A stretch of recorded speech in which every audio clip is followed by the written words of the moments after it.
यह नेचर भी कितना खूबसूरत और विचित्र है। जी हाँ, मैं ऐसा इसलिए बोल रहा हूँ कि हमारे और आपके जीव तो हमेशा आपको गुलाबी कलर के दिखाई देंगे।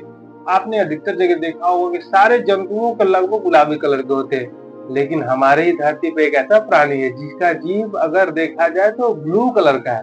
जी हाँ, और वो और कोई नहीं, वो है जिराफ।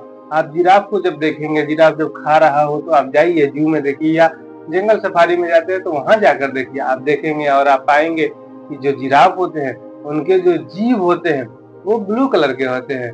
है ना अचंभा वाली बात? ऐसे ही हमारे नेचर के बारे में जानने के लिए हमारे चैनल को सब्सक्राइब कीजिए।